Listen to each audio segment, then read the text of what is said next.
Hello, thanks for joining us here today at Cambridge Church. I'm so glad that we get to spend this time together.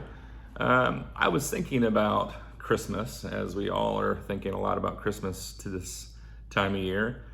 But I was particularly thinking about Santa Claus. If you could ask Santa Claus one question, and only one question, what would that be? For me, one of the mysteries of Christmas that has always fascinated me, even when I was a child, was how Santa could deliver toys to every kid in the world in one night. How does one person accomplish such a monumental task in just one night? You know, it's really pretty mind-boggling when you try to think about it. And maybe you've wondered too. Well, in the movie Miracle on 34th Street, Kris Kringle explains exactly how he's able to deliver toys to all those kids in just one night. Listen to his explanation. I'm working at Coles. All I have to do is to be myself. Yeah, there you are. That's it. Very good. Very good. Excuse me. Oh, good evening. Good evening. My name is Jack Duff. How do you do? Very well, thank you. And this is Alberta Leonard. How do you do? Pleasure. Nice to meet you both. I'm Kris Kringle.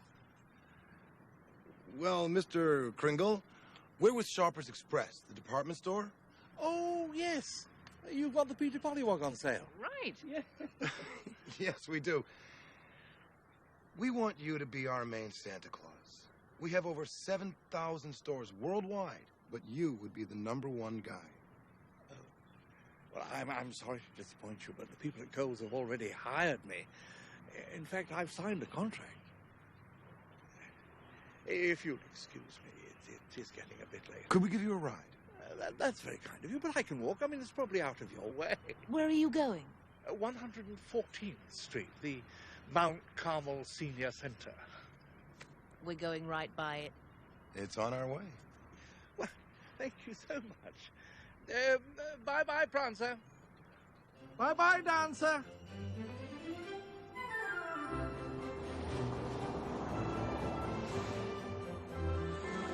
So tell me, Santa, how does one guy get to every house around the world in one night? Yes, well, now that is a vexing question, isn't it? But you see, if you could slow time down so that a second became a year, a minute became a century, and an hour became a millennium, well, you could manage it quite easily, couldn't you?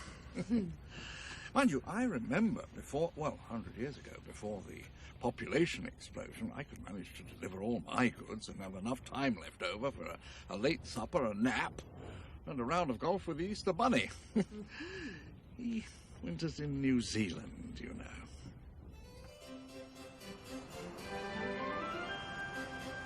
Thank you so much. Thank you both very much indeed. Merry Christmas to you, Miss Leonard. Merry Christmas to you, Mr. Duff. Same to you, sir. Thank you so much. Good night.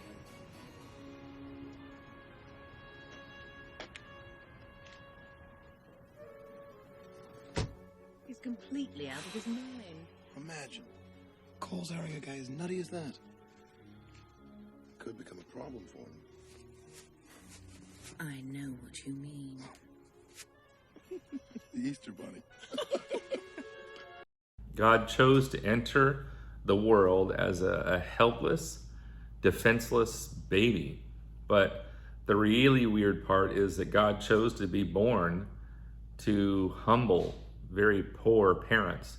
Rather than being born in a palace, God was born in a barn, born to a young couple who had no worldly influence. They were plain, ordinary, rather obscure individuals. Yet they were the ones that God chose to be the parents of Jesus. God's methods are different than our methods, and we shouldn't be surprised of God's unusual way of doing things. They have always been beyond our understanding. In Isaiah 55, starting verse 8, they write, "For my thoughts are not your thoughts, and your ways are not my ways. For this is the Lord's declaration.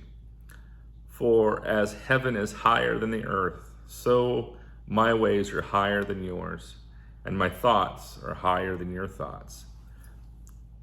God chose Abraham to leave his home and travel to a place of promise. He didn't know where he was being called to go. He was just called to go. He chose Joseph, the youngest son of Jacob, the least likely person to become the savior of his family. He chose the nation of Israel, which was a very insignificant nation, to be his special people. He chose David, a shepherd boy from a hick town, and didn't even choose any of the older brothers, but he chose the youngest of the boys to become the future king of Israel. He chose Bethlehem, a small, insignificant spot on the landscape of Israel, to be the birthplace of the promised Messiah. You know, there's a pretty clear pattern that is revealed as you go through Scripture. Over and over and over again, God chooses plain, ordinary people to do their rather extraordinary work. How impossible is it for us to understand the decisions and the methods that God uses? Because they just don't make sense to us. Luke records that at Jesus' birth, Mary and Joseph traveled to this little town of Bethlehem to register for a census. And when the baby was born, he wasn't wrapped in fine robes like a king should be. He was wrapped in tattered cloths. Then they placed him not in a royal bed, but in a manger, because there wasn't any room for him anywhere else. The creator and sustainer of everything was placed in a feeding trough that was meant for stinky, filthy sheep. Then they stayed in the barn for the rest of their time in town, because there's still, even after everything that had happened, there wasn't a place for him. And now I'm sure Joseph, being a good guy, probably tried to clean the trough out as much as possible, put down some clean straw. He probably moved all the sheep poo outside and away from the entrance. But at the end of the day, a barn is a barn. Nothing about this story from a human perspective makes any logical sense. But God's methods rarely do. God's way of doing things are always beyond our understanding. Yet, God's methods always include his people. Take that first Christmas, for example. To celebrate the occasion, we're told that angels came to announce the birth of this Christ, right? This promised Messiah. But who did they go to? Where did they go to share this wonderful, glorious news? Was it to kings? Was it to religious leaders? Was it to anybody of any kind of importance? No. He went to some shepherds in the field, people who had no power or authority or even respect. God chose to make this grand announcement to simple shepherds who were just fulfilling their responsibilities as they cared for their flocks. And the more you think about it, the more incredible the whole story becomes. It's almost unbelievable. But the part of the miracle of Christmas is the miracle of the method. God uses ordinary people to accomplish extraordinary things. And God is involving us in their miraculous methods. Even today, God's way of doing things continues all the way through Christ's ministry and even into the resurrection. Think about who Jesus revealed himself to following his resurrection. When Jesus came back after being dead for 3 days, who were the first people to see him and experience his presence? It was a group of women. He didn't show up at the temple.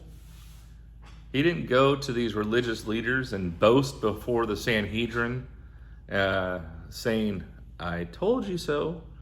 He first spoke to one of the most disrespected groups of people in this society. He spoke to women. They were seen as second class or maybe even third class citizens, yet Jesus spoke to these women first.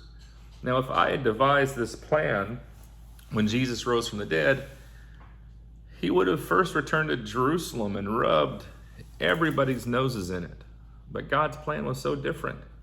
Following his resurrection, Jesus revealed himself to these women and then to the other followers. But then he did the most ridiculous thing ever. While with them, he gave his disciples the responsibility to go and make more disciples throughout the whole world. Jesus said that they were to baptize and then teach people to obey everything that he had commanded.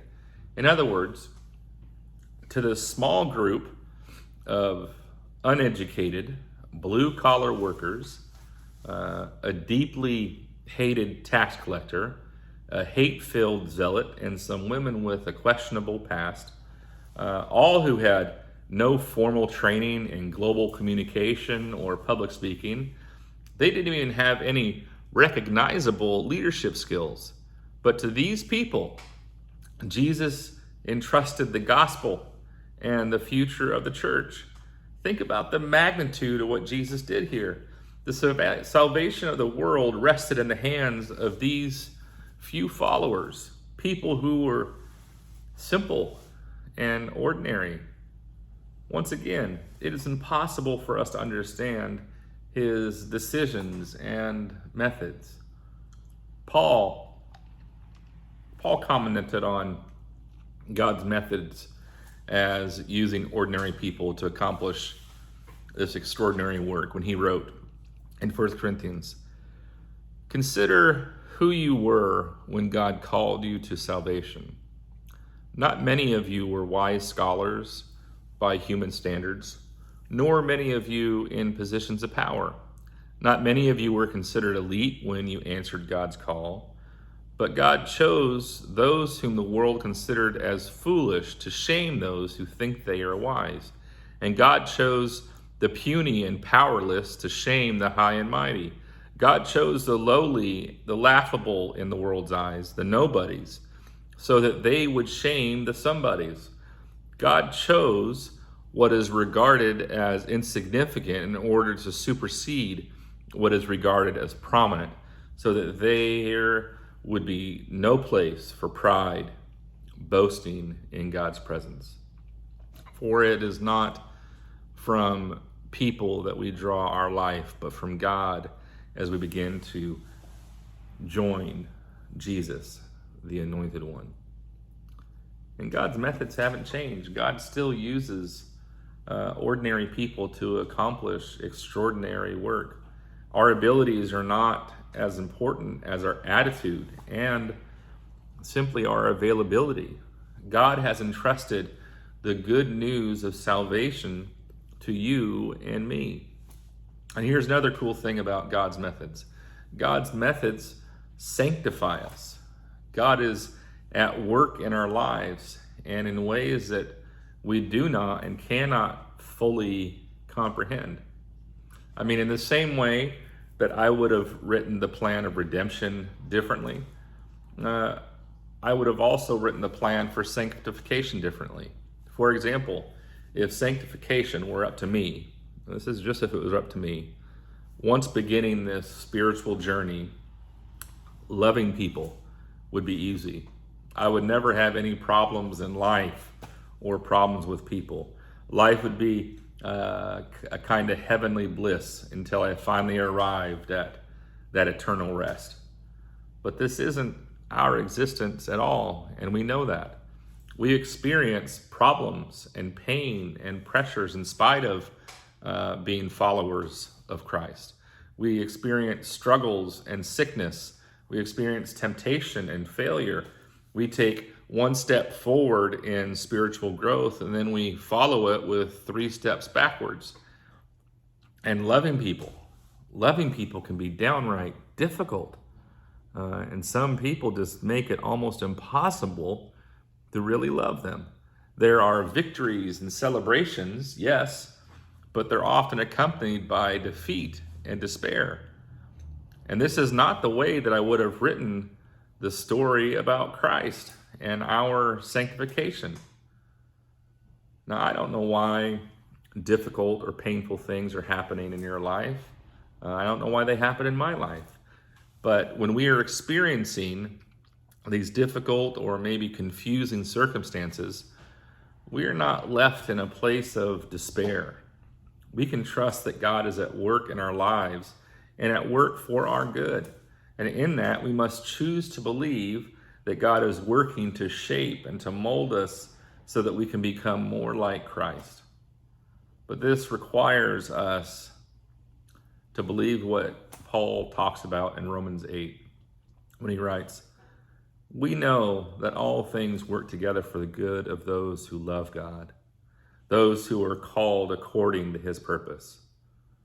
Even when the angel appeared to Mary to tell her that she would be the mother of God's son, there was no way she could have ever predicted what that would mean for the rest of her life. Joseph had no idea what would be involved when he agreed to not take Mary as his wife, but to continue to live as her betrothed. And throughout their lives, they both endured shame, accusations, embarrassment, and ridicule. But they also experienced the miracle because of their faith. They experienced the miracle of seeing God become flesh. They got to experience God's most incredible miracle to date.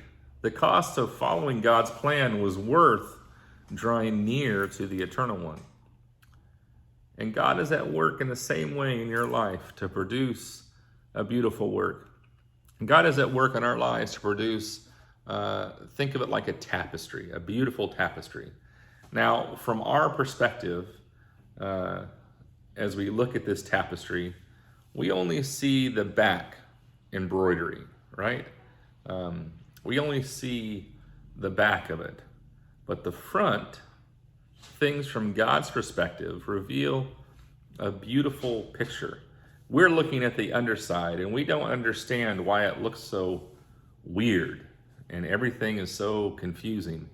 And while looking at the backside of this tapestry, it's impossible for us to understand all the different knots and colors and how they seemingly go in all these random directions. But one day we'll finally be able to see from the top side of this tapestry that God has been weaving in our lives. And we will then be able to see how those seasons of pain brought some rich, vibrant colors to the tapestry of our lives. We will see the fullness and the richness of the design reflected in times of joy and celebration. We will see the depth of character revealed through these times of testing. But we must trust that God is at work and that the work being done is for our good. As we wrap things up today, I want you to think for a second. If you need to, you can pause. But I want you to think for a second of a time that you went through a difficult experience and how that helped you to grow. Think about that. How did a difficult experience help you to grow? Because that is the miracle of God's method. The miracle of the method is that God uses ordinary people like you and me to accomplish extraordinary things. God is at work in your life right now. Right now, God is doing something incredible in you. We might not understand the work that is happening, but the work being done in and through us is for the good of God's glory. Right now, Yahweh is at work weaving a beautiful tapestry. Now, from our perspective, in the moment, this tapestry can be confusing and difficult, maybe even painful, but one day its beauty will be revealed for everybody to see. Thank you for joining us. We'll talk to you real soon.